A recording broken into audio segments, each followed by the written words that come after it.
Happy Friday, scholars. We made it to Friday, as you know, so let's get those quiz results and those shout outs. All right, so our fractions quiz, let me move this so it's a little bit smaller there. Our fractions quiz, we averaged a 66%. For the first week of review of fractions, this isn't too bad.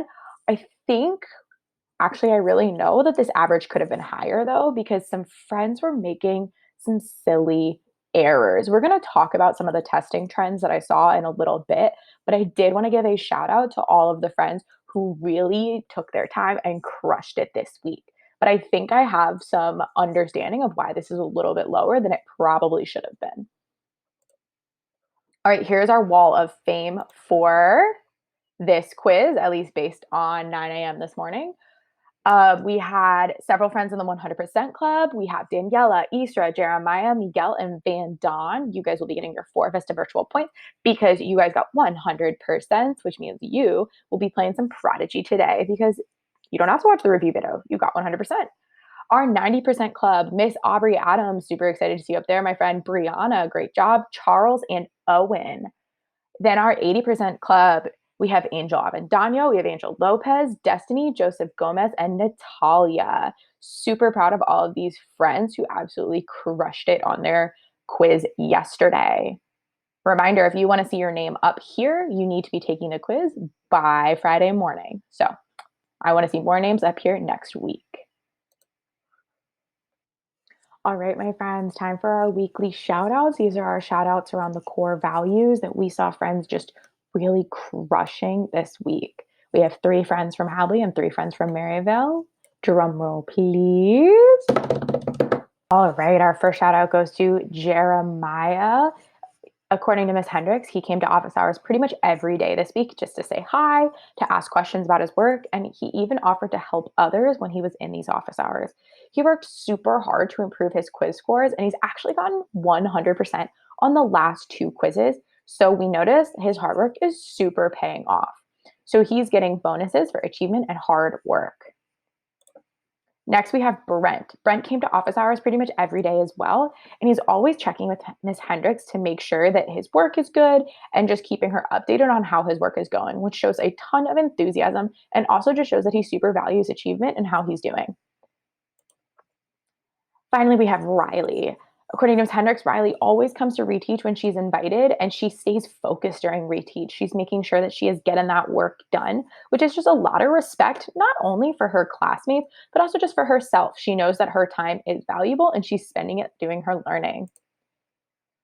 From Maryville, Alex Lechuga, Mr. Cody said that you have completed all of your work this week with 100% effort. That shows, dude, that you are just really valuing achievement, and I'm so proud of you.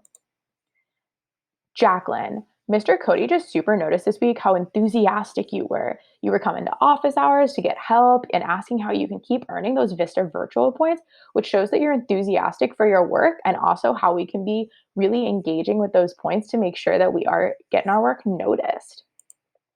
And finally, Isaac. Isaac, we were so excited to see that you were coming to office hours this week to get your work done and even taking your quiz with Mr. Cody there so he could keep you accountable and making sure that we were staying on track.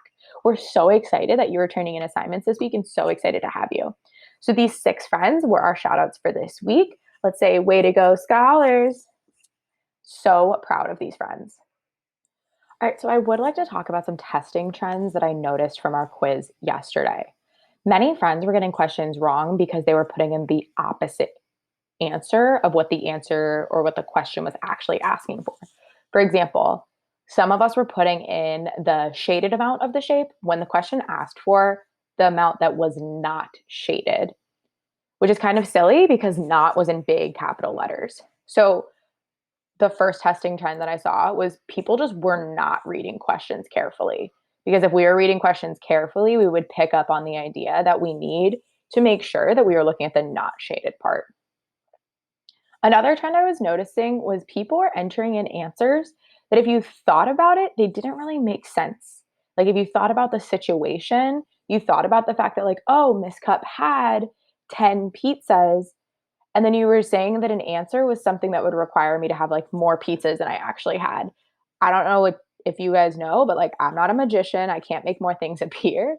So we really got to make sure that we're checking our work, that we're thinking about it, that we're going back and putting in the answer that we got to think, does this answer make sense? So not only am I answering the question correctly, but does this answer make sense? Does this answer actually fit? If I plugged this answer back into the equation, would that make sense?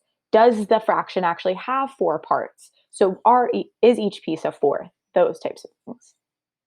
And another thing was just like answers that I know if I stopped and asked you about it, you would know weren't a good answer. So people just weren't trusting their teachers, trusting their experience, and they were picking answers to things that like we never talked about in class. Or we explicitly talked about how like, ooh, questions might try to trick you by doing this, so pay attention. So in other words, people weren't using their schema. They weren't trusting themselves to be like, wait a second, I've never seen a fraction written like that. So probably not the answer Miss Cupp is looking for.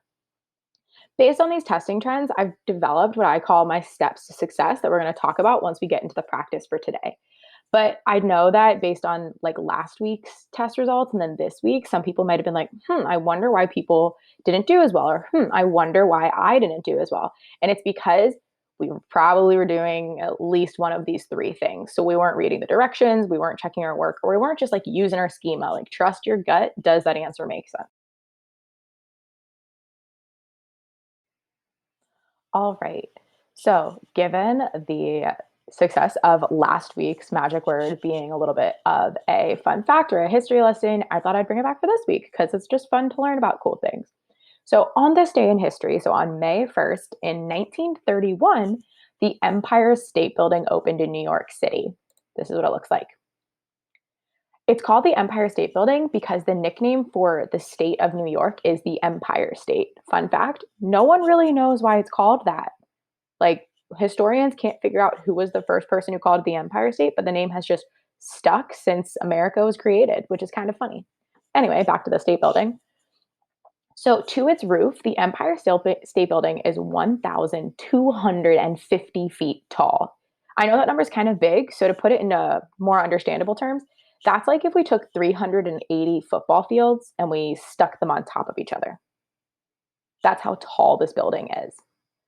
Including its antenna, though, so this area right here, it has this big antenna on the top. Here, I'll move my video so you can see. So to its roof, it's 380 football fields tall. But when we include this giant antenna on top, it's 1,454 feet tall, which is about 443 football fields tall, and then one fifth of a football field more.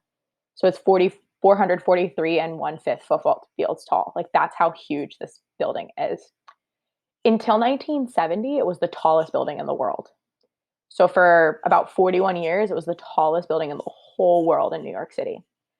But modern architecture and people who build buildings get even better. So now it's the 51st tallest. So what's cool about the Empire State Building is it's this huge tourist attraction. Like, you can pay to go on a tour there and go up in an elevator and go to the tippy top. I did it when I was little because my dad's actually from New York. But now it's more known for doing really, really cool light shows like this one that I'm about to show you.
So that was the light show that the Empire State Building did after the Seattle Seahawks won the Super Bowl a few years ago. That's why it was kind of those blue and green colors, and it was the NFL theme song playing in the background.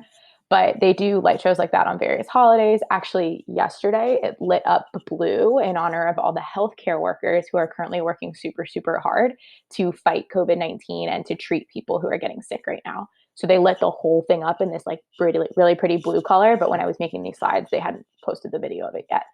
So it's a super cool building. So it's really cool history that in 1931, on this day, it opened to the public for the first time. If you stay tuned, there is a bonus question that I'm offering some Vista virtual points for to figure out, well, if it opened in 1931, how old is the Empire State Building?